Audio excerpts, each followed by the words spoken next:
Racist men attack an elderly woman, not knowing they will face the legendary Mike Tyson. Don't forget to subscribe to the channel.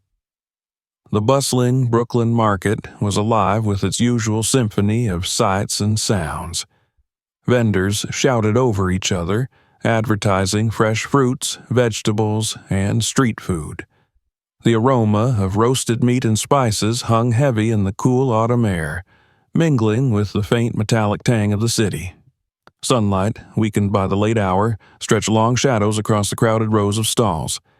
It was the kind of place where chaos felt like harmony, where the overlapping melodies of urban life created a strange comfort and rhythm. Among the crowd, walking with a deliberate yet unassuming pace, was a figure draped in a plain black hoodie and jeans. Mike Tyson. The former heavyweight champion of the world blended in effortlessly with the sea of pedestrians, his face shadowed beneath the hoodie's brim. It was a deliberate choice. Anonymity was a luxury he cherished in places like this. Here, amidst the hustle and chatter, he could disappear. The market's energy was grounding, a reminder of his roots, of the simple, chaotic beauty of a life once lived before fame engulfed him. Mike wasn't here for anything specific. After a long, draining meeting about an upcoming documentary chronicling his life, he'd needed a break. His mind was cluttered with voices, agents, directors, producers, all eager to shape his narrative. Walking the market's narrow lanes was his way of pushing the noise aside. The uneven pavement beneath his feet, the hum of life around him, it felt real, authentic. As he moved through the throng, his sharp eyes scanned the scene, not for trouble, but out of habit. Decades in the ring had trained him to notice the smallest movements, the faintest shifts in energy. That's when he saw her. The elderly woman stood out against the crowd, not because of anything dramatic, but because of her quiet struggle. She was hunched over, gripping a heavy cloth bag that bulged with the weight of groceries. Each step she took seemed deliberate, as though she measured her strength with every movement. Her dark skin, weathered by age and hardship, glowed faintly under the fading sunlight. A pair of scuffed shoes shuffled along the ground, and her gray coat clung loosely to her small frame. She stopped near a fruit stand, her face tightening as she adjusted the strap of her bag over her shoulder. It was clear that the weight was too much for her, but she didn't ask for help. Her movements were precise, almost ritualistic, as though she had learned long ago that self-reliance was her best armor against the world. Mike paused, watching her from a short distance. He felt a pang in his chest, a faint echo of his mother's struggle in the years before his rise to fame. That same resolute posture, the quiet strength masking exhaustion, it was all too familiar. He considered stepping forward, offering to carry her bag, but something stopped him. Maybe it was the crowd, the fear of drawing attention to himself. Or maybe it was the knowledge that women like her often refused help, seeing it as charity rather than kindness. As he hesitated, the energy around the woman shifted. 3 young men, barely in their 20s, appeared from the side of the market, their voices loud and intrusive. They moved with the casual arrogance of predators, their laughter sharp and biting. Mike's eyes immediately locked onto them, his instincts sharpening. The leader of the group, a wiry young man with a shaved head and a gaudy gold chain, nodded toward the woman. His grin was wide and cruel, exposing a row of crooked teeth. "Hey, Grandma," he called out, his voice dripping with mockery. "What's in the bag? You carrying gold bars or something?" The woman glanced at him briefly, but quickly looked away, tightening her grip on the bag. She tried to step past him, but one of his friends, a lanky boy with a permanent sneer, blocked her path. "Come on, don't be rude," the second man said, leaning in closer. "We just want to know what you're hauling around. Let us help lighten the load." The third man, shorter but stockier, let out a harsh laugh. "Yeah, we're just trying to help. You look like you're about to keel over." The woman's lips pressed into a thin line, her shoulders stiffening. She took a step back, her eyes darting to the crowd, but no one met her gaze. The bustling market seemed to shrink, the noise dimming as people turned their attention elsewhere, pretending not to notice. Some walked faster, eager to avoid the confrontation. Others stayed rooted in place, their faces blank, their hands gripping phones, but not dialing for help. Mike's jaw tightened. He recognized this pattern all too well. The quiet complicity of bystanders, the unwritten rule of urban life to mind your own business. It churned his stomach, but he didn't move. Not yet.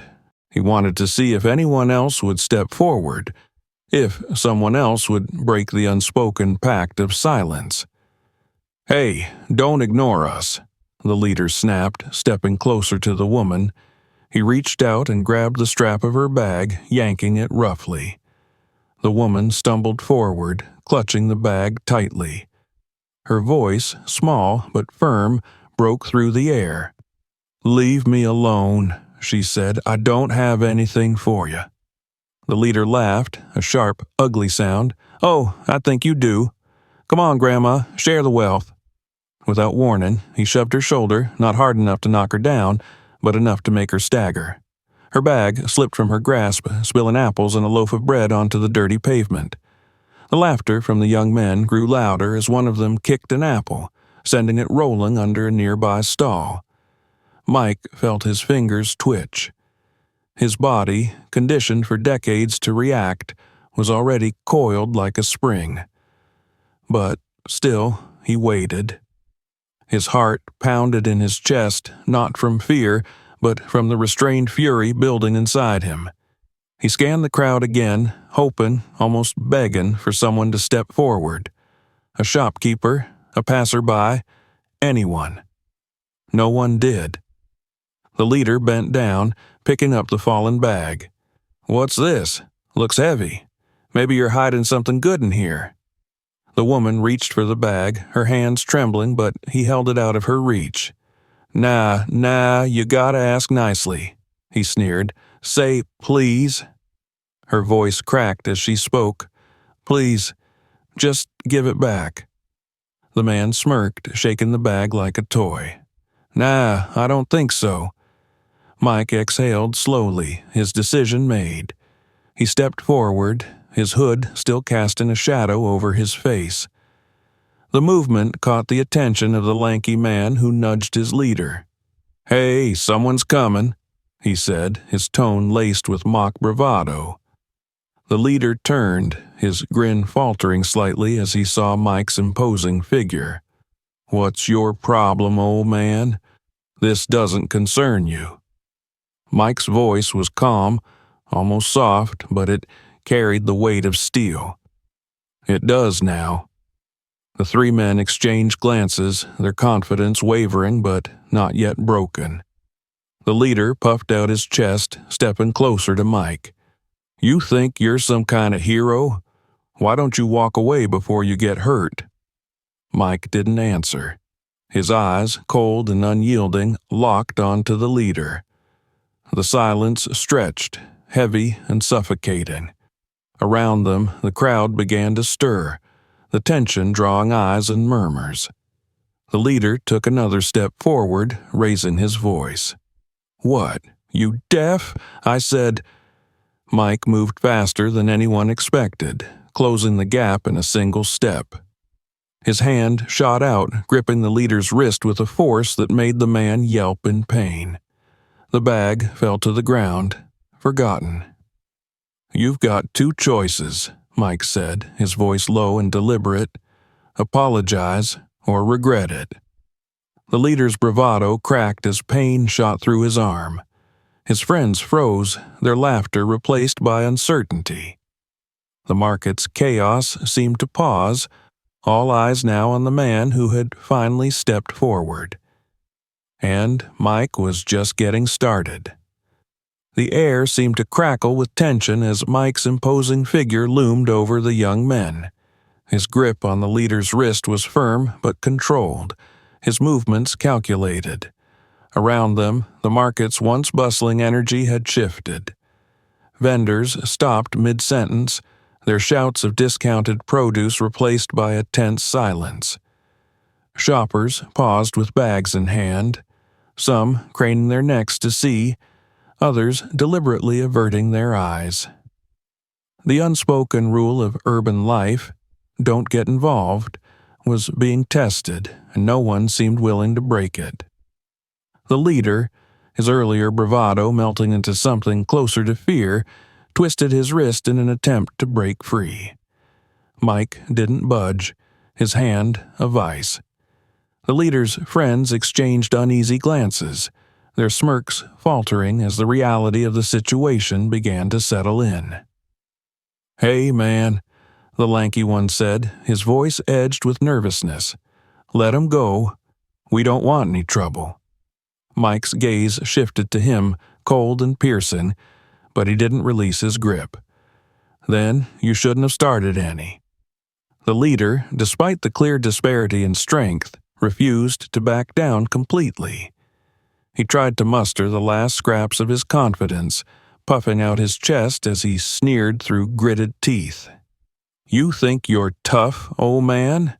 You don't know who you're messing with." Mike leaned in slightly, his voice dropping to a near whisper, yet every word cut through the tension like a blade. "And you don't know who you just messed with." The leader's eyes flickered with recognition, the realization dawning in fragments. He had seen that face before, maybe on TV, maybe in a fight poster tacked to the wall of a local gym. His bravado faltered further, but his pride wouldn't let him admit defeat. The shorter, stockier one decided he'd had enough of standing idly by. He stepped forward, his voice louder than his courage. "Let's take him, man. He's just one guy." Mike saw the move before it even began. As the shorter man lunged, Mike released the leader's wrist and sidestepped smoothly, letting the attacker's momentum carry him forward. With a swift movement, Mike's arm shot out, catching him in the chest with an open palm. The force sent the stocky man stumbling back, his breath knocked out of him. The crowd gasped, the sound rippling through the market like a wave. Phones were already being raised, cameras recording every second. Mike was aware of the lenses aimed at him, but he didn't care. His focus was singular, on the three men who had chosen the wrong target. The lanky one, emboldened by his friend's failed attempt, pulled a metal pipe from his jacket. He swung it wildly, the movement clumsy and telegraphed. Mike ducked effortlessly, the pipe whistling past his head. In the same fluid motion, he stepped inside the attacker's reach, grabbing his wrist and twisting it sharply. The pipe clattered to the ground, and the lanky man yelped in pain, dropping to one knee. Mike released him with a shove, sending him sprawling onto the pavement. He turned back to the leader, who now stood frozen, his bravado completely stripped away. "Pick up the bag," Mike ordered, his voice calm but commanding. The leader hesitated, his pride warring with his fear. He glanced around, as if hoping the crowd, or perhaps his friends, might offer him a way out. But no help came. The shorter man was still clutching his chest, gasping for air, while the lanky one nursed his twisted wrist, glaring at Mike with a mix of pain and resentment. "I said, pick up the bag," Mike repeated, his tone sharper this time. The leader swallowed hard, then bent down and grabbed the bag.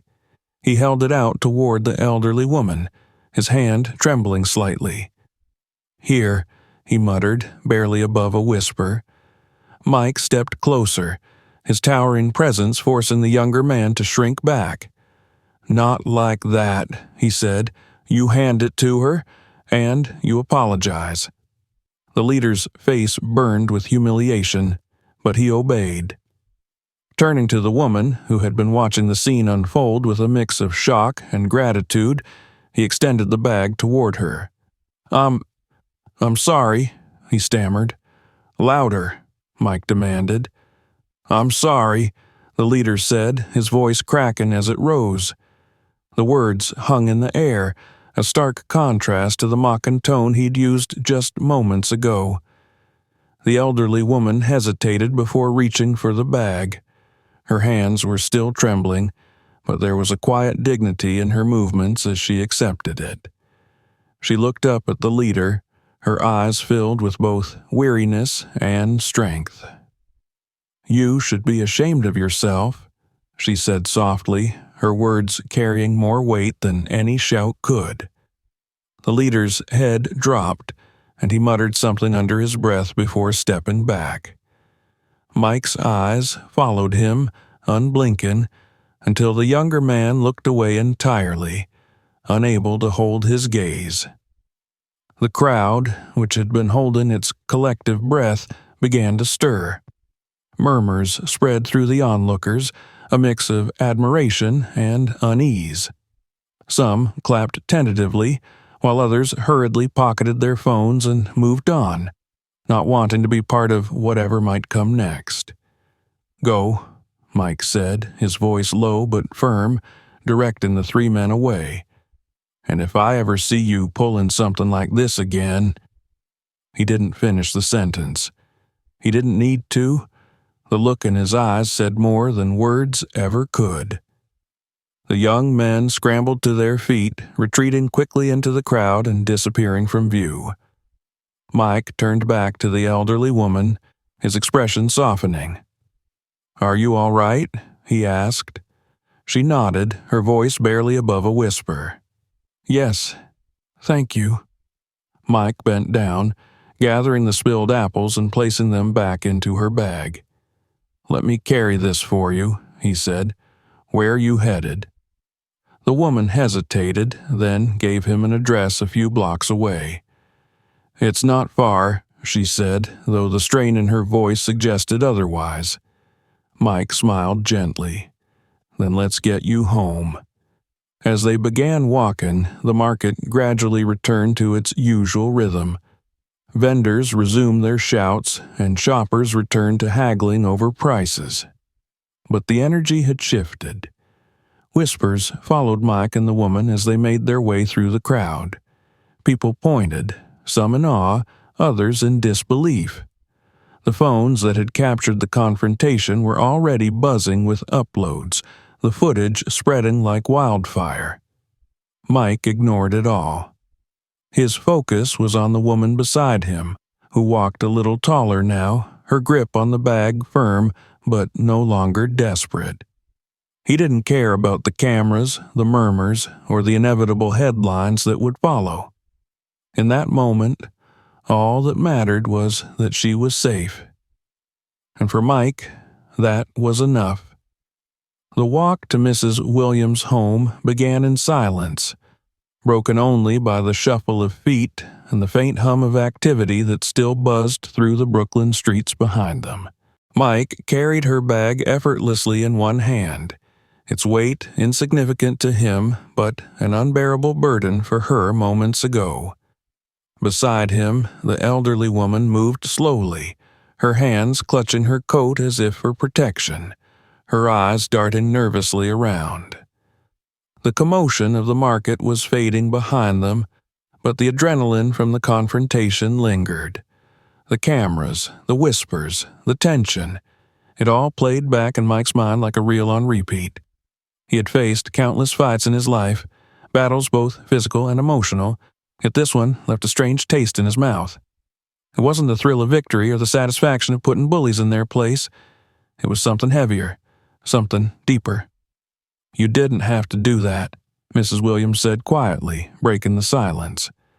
Her voice was steady now, though tinged with a weariness that years of hardship could etch into someone's soul. Mike glanced at her, his brow furrowed. "Yeah, I did," he replied simply. The woman smiled faintly, the corners of her mouth barely lifting. "Most people wouldn't have." "That's the problem," Mike said, his voice low. His words carried weight, but he didn't press further. Instead, he adjusted his grip on her bag and focused on the path ahead. As they turned onto a quieter street lined with old brownstones, the tension in the air seemed to ease slightly. The chaos of the market gave way to the relative calm of a neighborhood settling in for the evening. Porch lights flickered on one by one, casting soft halos onto the cracked sidewalks. Children's laughter echoed faintly from somewhere down the block, a reminder that life moved on, even after moments of violence and fear. "Thank you," Mrs. Williams said again, this time with more conviction. "I don't know what I would have done if you hadn't stepped in." Mike shook his head. "You shouldn't have had to go through that. No one should." The woman nodded but didn't respond immediately. They continued walking in silence until they reached the steps of her modest brick home. The building was old, its facade chipped and weathered by time, but it stood strong, much like the woman herself. She stopped at the base of the steps, turning to face Mike. "This is me," she said softly, gesturing toward the door. "I can take it from here." Mike hesitated. He could see the exhaustion in her posture, the way her hands trembled slightly as they reached out to take the bag. It wasn't just physical fatigue, it was the weight of years, of carrying more than anyone should have to. "Let me help you inside," he offered. "It's the least I can do." Mrs. Williams smiled, this time a genuine one that reached her eyes. "You're too kind, Mr. Mike," he said, cutting her off gently. "Just Mike." She nodded and led the way up the steps. Mike followed, his footsteps deliberate on the creaking wooden planks. Inside, the house was small but warm, its walls adorned with faded photographs and shelves lined with trinkets that told stories of a long and full life. The scent of lavender lingered in the air, comforting and familiar. "Make yourself at home," Mrs. Williams said, motioning toward a worn armchair in the corner. "I'll just put these groceries away." Mike shook his head. "I'll do it. You sit." The woman looked at him, startled, but then relented, lowering herself into the armchair with a soft sigh. Mike moved to the kitchen, carefully unpacking the bag and placing each item on the counter. He worked silently, his large hands oddly gentle as he handled the fragile produce. It was a mundane task, but it grounded him, giving him a moment to process everything that had happened. When he finished, he returned to the living room to find Mrs. Williams watching him intently. Her gaze was penetrating, as though she were searching for something beneath his composed exterior. "You've done this before," she said, her tone more curious than questioning. Mike raised an eyebrow. "Done what?" "Helped people," she replied. "It's not just something you do, it's who you are." He looked away, unsure how to respond. The truth was, he didn't feel like the person she described. His past was littered with mistakes, with moments where he had been the one causing harm rather than preventing it. The man who stood before her now was a result of years of struggle, of learning to channel his anger into something constructive. But that wasn't the man he had always been. "Not always," he said finally, his voice quieter now. "I've hurt people too." Mrs. Williams tilted her head, her eyes narrowing slightly. "And yet, here you are, carrying my groceries and standing up to those boys. Whatever you've done before doesn't change what you did today." Mike nodded slowly, her words settling into the cracks of his self-doubt. He wasn't sure he believed her, but in this moment, he wanted to. Their conversation was interrupted by the sound of a phone buzzing. Mike instinctively reached for his pocket, but the noise was coming from the small end table beside Mrs. Williams' chair. She picked up the outdated flip phone, squinting at the screen. "Oh, it's my daughter," she said, smiling as she opened the phone. "She always worries about me." Mike sat back, listening quietly as the woman spoke with her daughter, assuring her that everything was fine. The warmth in her voice, the way her face lit up despite the day's events, it reminded him of his own mother. The thought tugged at something deep within him, a memory long buried but never forgotten. When the call ended, Mrs. Williams turned back to him. "I didn't mean to keep you," she said apologetically. "You've already done so much." Mike shook his head. "You don't need to apologize. I'm just glad you're safe." She smiled again, this time with a hint of mischief. "You're a good man, Mike. Don't let anyone tell you otherwise." He chuckled softly, the sound more genuine than he'd expected. "I'll try." As he stood to leave, Mrs. Williams reached out and placed a hand on his arm. "Take care of yourself," she said, her voice earnest. "The world needs more people like you." Mike nodded, the weight of her words settling on his shoulders as he stepped out into the cool evening air. The street was quiet now, the chaos of the market replaced by the steady hum of city life. He walked slowly, his mind racing with thoughts of what had just transpired. He knew the videos from the market were already spreading. His phone, buzzing incessantly in his pocket, was proof of that. By the time he reached his apartment, the world would be watching. And while part of him wanted to disappear, to retreat into the anonymity he had fought so hard to reclaim, another part of him felt a strange sense of purpose. This wasn't just about him. It never had been. The Brooklyn air was colder now, brushing past Mike's face as he left Mrs. Williams' home and headed down the quiet street. His hands were deep in his pockets, his thoughts heavier than the bag of groceries he had carried earlier. The rhythmic hum of the city had returned, faint and distant, but Mike felt like he was still standing back in the market, the weight of the confrontation lingering in his chest. The streets around him were nearly empty, but his phone in his pocket buzzed incessantly. He ignored it for as long as he could, walking with deliberate steps, trying to clear his mind. He knew what awaited him on the other side of the screen: notifications, messages, videos, and headlines. His face would already be plastered across social media, the incident reduced to a viral moment. Yet the reality of what had happened felt far removed from whatever story the internet would spin. Finally, with a sigh, he stopped under the warm yellow glow of a streetlight and pulled out his phone. The screen lit up, bombarded with missed calls, texts, and notifications from apps he rarely used. His manager, his publicist, and even friends he hadn't spoken to in years were all reaching out, their messages flashing across the screen.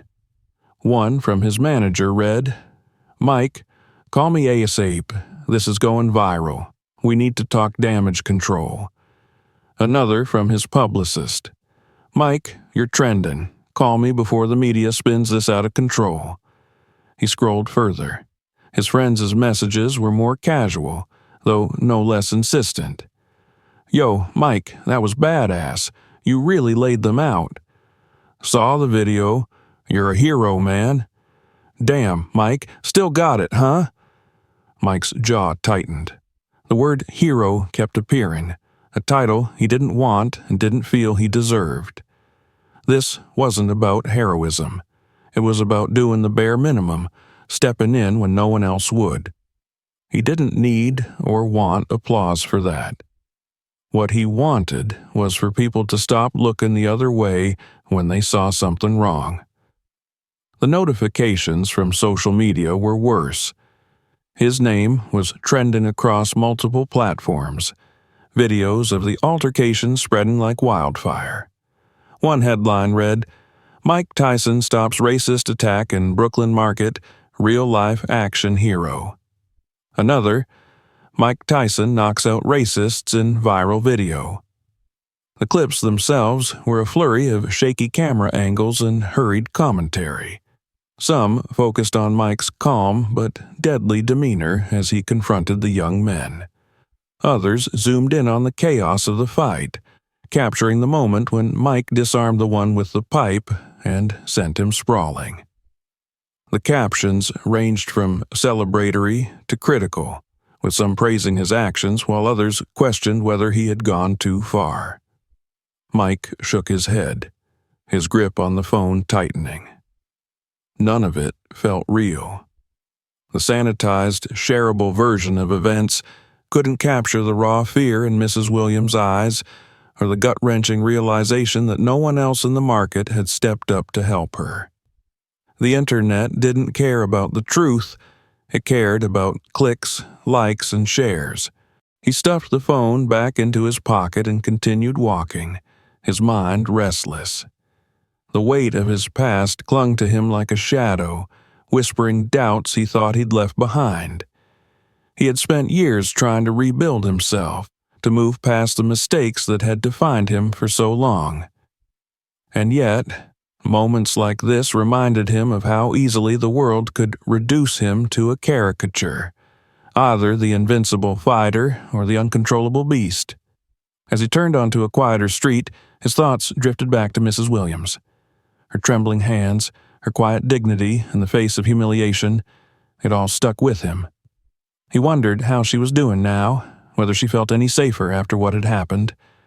He hoped that his presence had offered her some measure of comfort, but he couldn't shake the feeling that the world around her would remain just as harsh, just as unforgiving. Mike reached his apartment building, a modest brownstone tucked away from the busier parts of the city. He climbed the steps and unlocked the door, the familiar creak of the hinges greeting him as he stepped inside. The space was quiet, almost too quiet. He dropped his keys on the counter and sank onto the couch, staring at the blank television screen. His phone buzzed again. This time it was a video call from his manager, Derek. Mike considered ignoring it, but he knew Derek wouldn't stop until he answered. With a reluctant sigh, he swiped to accept. Derek's face filled the screen, his expression a mix of concern and excitement. "Mike," he said, his voice sharp. "Man, what a night, huh? You're everywhere. The video's already got millions of views." Mike rubbed his temples. "Yeah, I noticed." "You gotta get ahead of this," Derek continued. "The media's eating it up. They're calling you a hero, a vigilante, a real-life superhero. But you know how this goes. If you don't speak up, someone else will. They'll twist it, make it into something it's not." Mike sighed, leaning back against the couch. "And what exactly do you want me to say, Derek? That I knocked out a few punks? That I did what anyone else should have done?" "That's just it," Derek said, leaning closer to the camera. "Not anyone else would have done it. That's why this is such a big deal. People are looking up to you right now. You've got the spotlight. Use it." Mike shook his head. "I didn't do it for the spotlight. I didn't do it for clicks or headlines. I did it because no one else would." "And that's exactly why you need to say something," Derek argued, "because people need to hear it. They need to understand why this matters." Mike fell silent, his thoughts churning. He didn't want to be the face of some viral moment, didn't want his actions turned into a spectacle. But he couldn't deny that Derek had a point. The footage was already out there, the narrative forming with or without him. If he stayed silent, the world would fill in the blanks. "I'll think about it," he said finally, his voice heavy. Derek nodded, though his expression remained tense. "All right, but don't wait too long. The story's moving fast. Call me when you're ready." The call ended, and Mike set the phone down, staring at it as if it might offer him answers. He thought about Mrs. Williams again, about the quiet strength in her voice when she had thanked him. She didn't see him as a hero. She saw him as a man who had done the right thing. And maybe that was enough. He leaned forward, resting his elbows on his knees, and closed his eyes. The weight of the day pressed down on him, but somewhere beneath it all, there was a spark of clarity. This wasn't about him. It never had been. The morning sunlight streamed through the blinds of Mike's apartment, casting soft golden stripes across the room. He sat on the couch, his elbows resting on his knees, his hands clasped tightly together. The quiet hum of the city outside was a stark contrast to the noise inside his head. The events of the previous evening played on a loop in his mind. Mrs. Williams, the young men, the market crowd frozen in silence.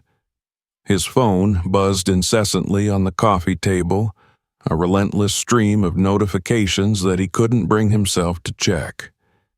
He knew what awaited him. More messages, more headlines, more videos of the confrontation. He had already seen the flood of commentary online before finally collapsing into bed last night, his exhaustion outweighing his frustration.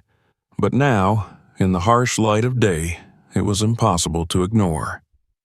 With a heavy sigh, Mike leaned forward and picked up the phone. The screen lit up, showing an overwhelming number of missed calls, texts, and social media alerts. He swiped through them absently, skimming the headlines. Mike Tyson stops racist assault, Brooklyn's real-life hero. Tyson takes down market bullies in viral video. Legendary boxer shows he still has the punch. He scrolled further, the words blurring together. The tone of the coverage was overwhelmingly positive, but Mike couldn't shake the feeling of unease. The videos circulating online had been edited and captioned to emphasize the spectacle. The punches, the takedowns, the triumphant conclusion. They framed him as a larger-than-life figure, a superhero stepping in to save the day. What they didn't show was the fear in Mrs. Williams' eyes, the humiliation she had endured before anyone had stepped forward to help.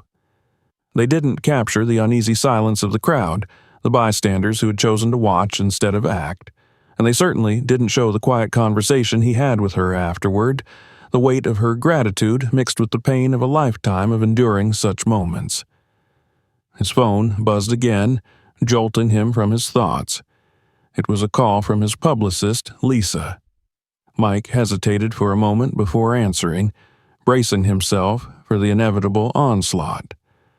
"Mike," Lisa's voice came through, brisk and businesslike. "Good morning. I hope you're ready for what's coming because this thing has blown up. You're all over the news, trending on every platform." Mike exhaled slowly. "Yeah, I noticed." "This is big," Lisa continued, her tone tinged with excitement. "Bigger than anything we've seen in a while. Everyone's talking about it. Your fans, the media, even people who don't follow boxing. This is a chance to reshape your narrative, to remind the world who you are." Mike frowned. "I wasn't trying to remind anyone of anything. I just did what I had to do." "I get that," Lisa said, her voice softening slightly. "But that's exactly why this is resonating with people. You stepped up when no one else did. That's the kind of story people need right now. They're calling you a hero." Mike's jaw tightened. That word again. He didn't feel like a hero. He hadn't done anything extraordinary. He had done what anyone should have done in his place. The fact that it stood out at all said more about the world than it did about him. "I don't want this to be about me," he said firmly. "This wasn't about throwing punches or looking tough. It was about doing the right thing." Lisa paused, and Mike could almost hear her weighing her words carefully. "I understand that," she said finally, "but the story is already out there, and people are going to interpret it how they want. You have a platform, Mike. If you don't use it, someone else will." The call ended soon after, leaving Mike alone with his thoughts once more. He leaned back on the couch, staring at the phone in his hand. She wasn't wrong. Staying silent wouldn't stop the story from spreading. But the idea of stepping into the spotlight, of turning this moment into a public spectacle, made his stomach churn. He opened one of the viral videos, letting it play silently on the screen. The shaky footage captured the entire altercation, from the young men harassing Mrs. Williams to the moment Mike stepped in. The comments section was a torrent of reactions, ranging from praise to criticism to outright debate. This is why we need more people like Mike Tyson. He's a real hero. Violence isn't the answer, even if he's Mike Tyson. Those punks got what they deserved. Respect to the champ. "Why didn't anyone else help? This is so sad." Mike scrolled through the comments, his chest tightening. One comment in particular caught his eye. "Watching this made me realize how often I look the other way. I feel ashamed. Next time I'll do better." He stared at the words for a long moment, the weight of them sinking in. It wasn't about the punches, the takedowns, or the headlines. It was about that one person who saw the video and decided to change, to act differently the next time they were faced with a similar situation. For the first time that morning, Mike felt a glimmer of clarity. He couldn't control how the story was told, but he could control what he said. He could use his voice to shift the focus, to make sure people understood what really mattered. With that thought in mind, he opened the camera app on his phone and hit record.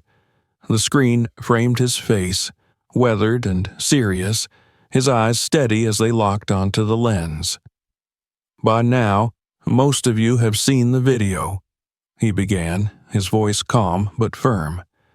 "And I've seen what people are saying.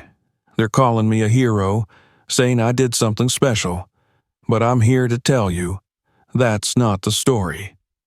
He paused, letting the words settle before continuing. "The real story isn't about me. It's about Mrs. Williams, the woman who was harassed and humiliated in front of a crowd of people. It's about how no one stepped up to help her until it was almost too late. That's the part we need to talk about." Mike leaned forward, his expression hardening. "If you're watching this, I want you to ask yourself one question. What would you have done? Would you have stepped in, or would you have stood back and watched?" He let the silence hang for a moment before finishing. "Don't call me a hero. I'm just a man who did what needed to be done. But next time you see something like this, don't watch. Do something." He ended the recording and sat back, his heart pounding. For a moment, he stared at the video, debating whether to post it. But he knew he had to. This wasn't about him. It never had been. With a deep breath, he uploaded the video. No hashtags, no captions, just the truth. Within minutes, the notifications started pouring in. The video was being shared at lightning speed, the comments flooding in faster than he could read them. Some praised him, others challenged him. But one thing was clear. The message was resonating. For the first time since the market, Mike felt a sense of purpose. The story was no longer about him. It was about something bigger. And that, he realized, was what mattered most. The glow of the city at night was different from its morning light. Where dawn offered muted warmth and possibility, the evening was sharp, almost electric, with the hum of street lights and the chatter of distant traffic. Mike Tyson stood at his apartment window, gazing out at the sprawling cityscape.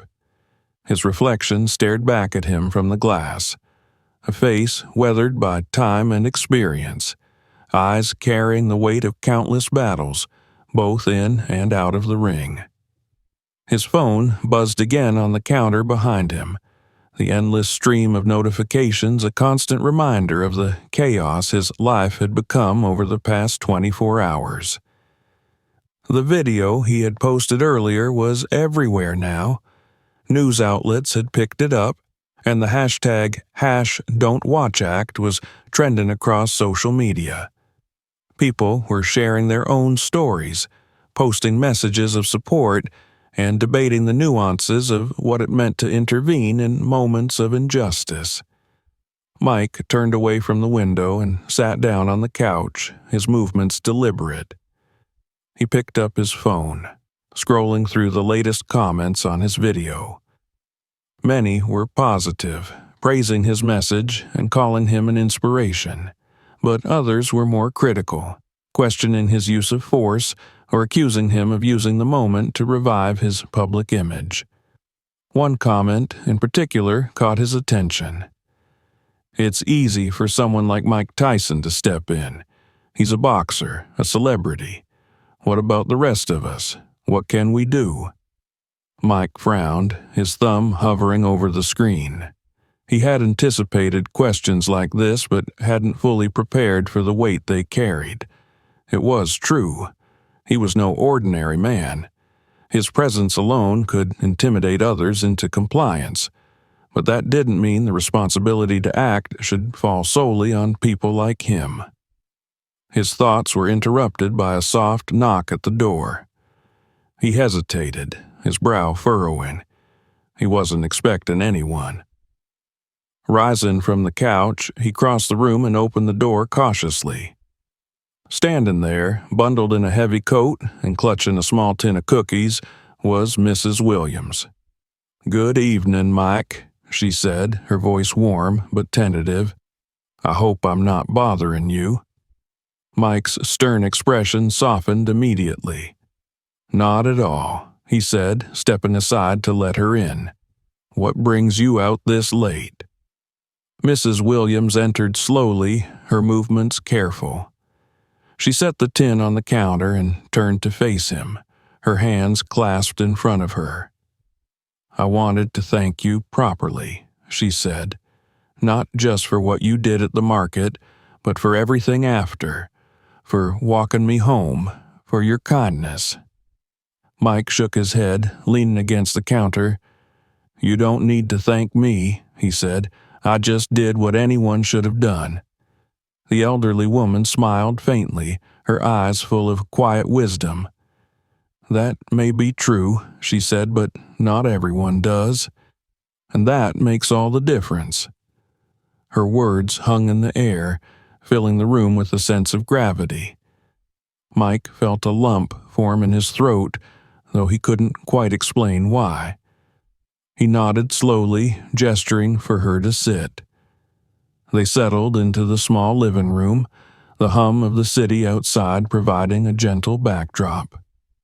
Mrs. Williams looked around the apartment, her gaze lingering on the framed photos lining the shelves, snapshots of Mike in his prime, holding championship belts, smiling alongside friends and family. "You've lived quite a life," she said, her tone thoughtful. Mike chuckled, though the sound was tinged with melancholy. "Yeah," he said, "it's been a ride." Mrs. Williams tilted her head, studying him. "Do you ever regret it?" The question caught him off guard. He leaned back in his chair, his arms crossed over his chest. "Sometimes," he admitted after a long pause. "I've made my share of mistakes, done things I'm not proud of, but I guess all of it brought me here." She nodded, her expression one of understanding. "Life has a way of teaching us, doesn't it, whether we want the lessons or not?" Mike smiled faintly, appreciating her perspective. They sat in companionable silence for a moment before she spoke again. "You've inspired a lot of people, you know," she said, "not just with what you did yesterday, but with what you said after. It's not easy to make people think about their own choices, but you've done that." Mike looked down at his hands, his fingers laced together. "I just hope it makes a difference," he said quietly. "It's not about me. It's about people like you, people who shouldn't have to go through what you went through." Mrs. Williams reached out, placing a hand on his arm. "It already has," she said firmly. "You can't change the whole world, Mike, but you can change someone's world, and that's enough." Her words settled into the cracks of his doubt, filling him with a quiet sense of resolve. He nodded, his gaze steady. "You're right," he said, "one step at a time." As the evening wore on, they talked about everything and nothing: her late husband, his childhood in Brooklyn, the small joys and struggles that made up their lives. It was a conversation that felt timeless, grounded in a shared understanding of resilience and hope. When Mrs. Williams finally stood to leave, Mike walked her to the door. The cold night air greeted them as they stepped outside, the city's lights glittering like stars against the dark sky. "Thank you, Mike," she said again, her voice filled with emotion, "for everything." He smiled, the kind that reached his eyes. "Take care of yourself," he said, "and if you ever need anything, you know where to find me." She nodded, her steps slow but steady as she made her way down the street. Mike watched until she disappeared around the corner, the weight in his chest feeling just a little lighter. Back inside, he sat down at the kitchen table, his phone still buzzing with activity. For once, he didn't feel overwhelmed by it. He opened his social media app and began scrolling through the comments on his video. One in particular caught his attention. "Thank you for saying what needed to be said. I've been guilty of staying silent, but not anymore. Don't watch act." Mike stared at the words, a faint smile tugging at his lips. He couldn't change the whole world, but maybe, just maybe, he could help nudge it in the right direction. As the night deepened, he finally allowed himself to rest, the hum of the city outside lulling him to sleep. For the first time in a long time, he felt at peace, not because the world was perfect, but because he knew he had done his part. And that was enough.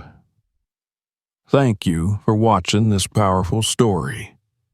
If it resonated with you, don't forget to hit that subscribe button and turn on notifications so you never miss a new video. Share this story with your friends and family. It might inspire them too. And if you want more impactful stories, check out our other videos. Together, we can keep the conversation going.